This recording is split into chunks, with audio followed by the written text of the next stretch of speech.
Baik, sebelumnya Assalamualaikum warahmatullahi wabarakatuh. Di sini kami dari kelompok 6 ingin mempresentasikan hasil kerja tugas proyek pengantar ilmu pendidikan dengan judul Solusi Alternatif Masalah Pendidikan dalam Islam. Perkenalkan, nama saya Artin Indra Pradita dengan NIM 41. Baik, perkenalkan nama saya Diva Biliananta Putri Sugara dengan NIM 2486206043. Perkenalkan, nama saya Santi Septianingrum dengan NIM 050 dari kelas 1B. Perkenalkan, nama saya Ainaya Nur Anissa dengan NIM 062. Perkenalkan, nama saya Akbar Firman Saputra, NIM 064. Nama Aliza Taskia, NIM 067. Latar belakang. Peran pendidikan sangat penting dalam kehidupan manusia, bahkan tidak dapat dipisahkan dari keseluruhan proses kehidupan manusia. Dengan kata lain, kebutuhan manusia terhadap pendidikan bersifat mutlak dalam kehidupan pribadi, keluarga dan masyarakat, bangsa dan negara. Jika sistem pendidikan berfungsi secara optimal, maka akan tercapai kemajuan yang dicita-citakannya. Sebaliknya, bila proses pendidikan yang dijalankan tidak berjalan secara baik, maka tidak akan mencapai kemajuan yang dicita-citakan.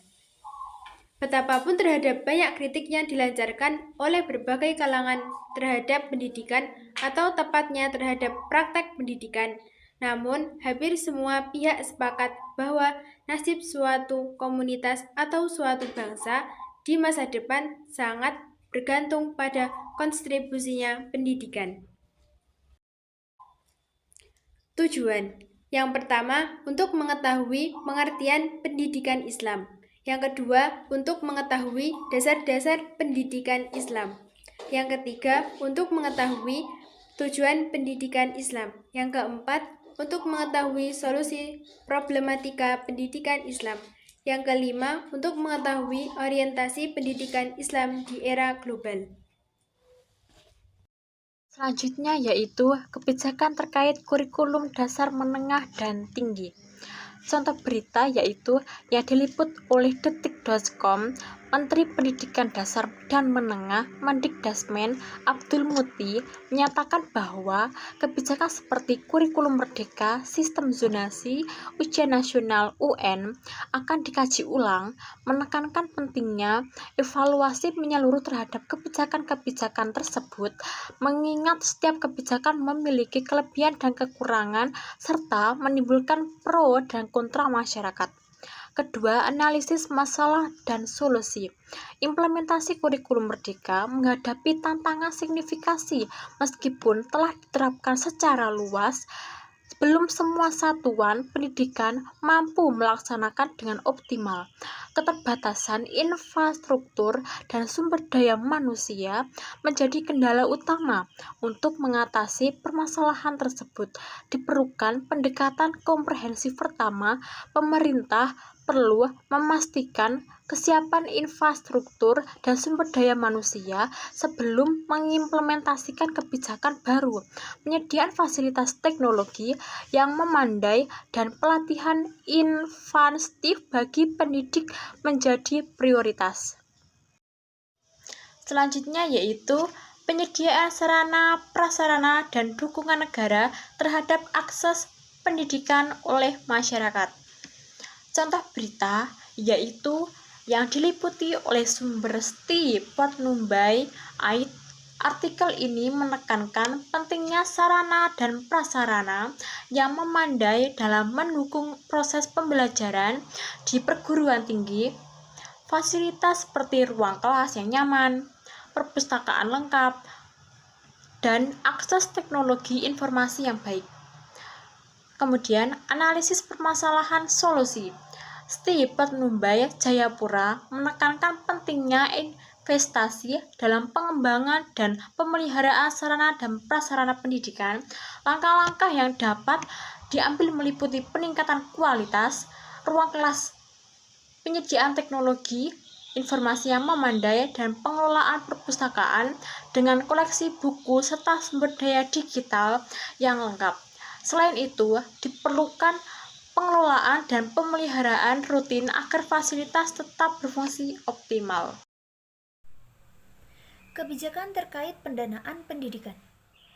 Diliput oleh antarnews.com, artikel ini membahas peran Baitul Mal sebagai lembaga yang menyalurkan dana zakat, infak, dan sedekah untuk mendukung pendidikan bagi kalangan kurang mampu.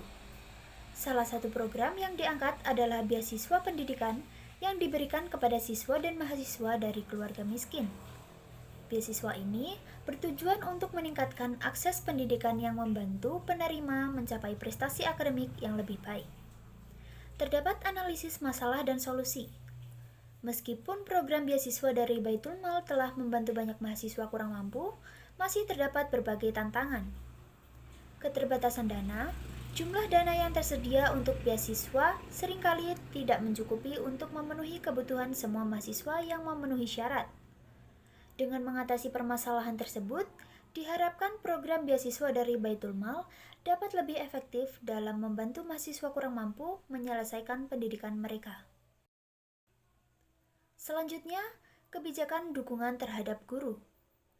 Diliput oleh sumber klikpendidikan.id, Mendikdasmen menerapkan kebijakan baru yang memungkinkan guru sertifikasi yang kekurangan jam mengajar tetap menerima tunjangan, memberikan keuntungan bagi mereka yang terdampak oleh kekurangan jam.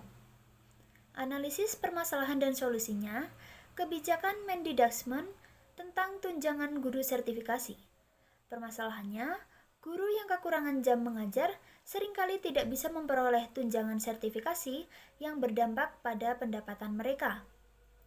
Solusinya, kebijakan terbaru dari Mendikdasmen memungkinkan guru dengan kekurangan jam tetap menerima tunjangan sertifikasi, sehingga mengurangi dampak negatif terhadap kesejahteraan guru yang sering menjadi masalah terutama di daerah-daerah tertentu.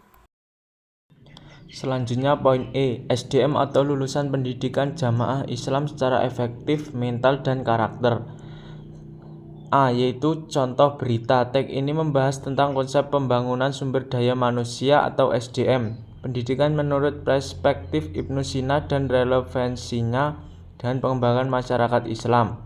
Penelitian ini menggunakan pendekatan kajian literatur dengan sumber data primer berupa buku dan jurnal yang berkaitan dengan pemikiran pendidikan Ibnu Sina, serta data sekunder yang mendukung aspek pembangunan pendidikan. Teknik analisis yang digunakan adalah analisis konten yang meliputi 4 tahapan: klasifikasi data, penelitian data, pendalaman data, dan penarikan kesimpulan. B. Analisis permasalahan dan solusi. Banyak lembaga pendidikan di dunia Islam saat ini yang mengalami keterbatasan dalam mengembangkan SDM pendidikan yang kompeten dan berkualitas, baik dalam hal kualitas pengajaran, fasilitas, maupun pelatihan untuk pendidik itu sendiri. Ini dapat menyebabkan ketidaksesuaian antara kurikulum dan kebutuhan masyarakat. Hal ini untuk mengatasi keterbatasan SDM pendidikan, perlu adanya peningkatan kualitas pelatihan bagi para pendidik dan peningkatan fasilitas pendidikan. Ini dapat dilakukan dengan menyediakan program pelatihan yang lebih komprehensif untuk guru dan tenaga pendidik agar mereka dapat mengembangkan keterampilan dan kompetensi yang sesuai dengan kebutuhan zaman. Poin yang terakhir yaitu pelaksanaan pendidikan Islam.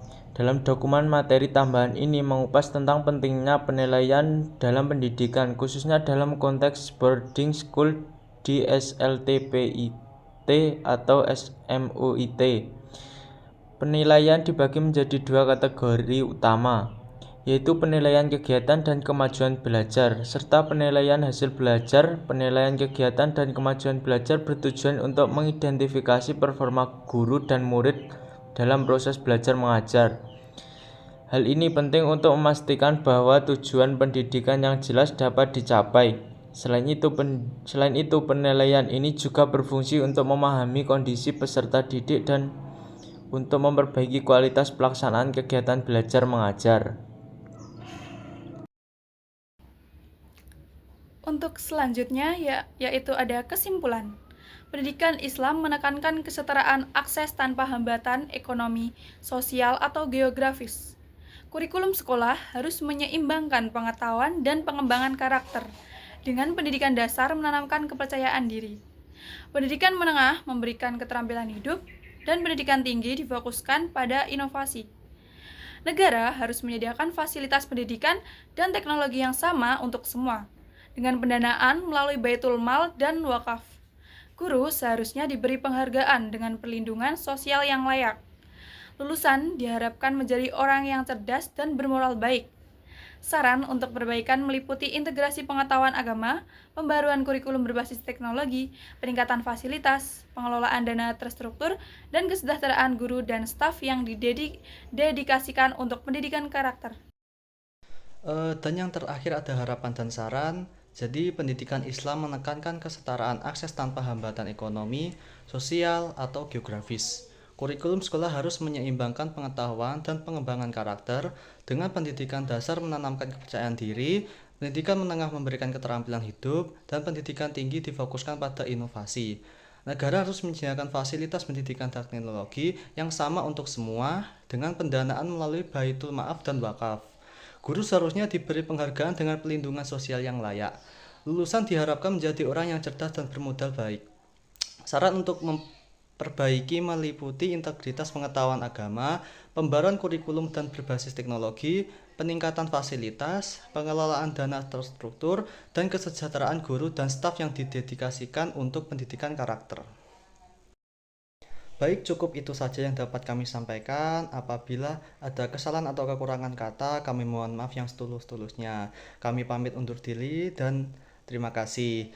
Akhirul kata, wabillahi taufik wal hidayah, waridul wa inayah. Wassalamualaikum warahmatullahi wabarakatuh.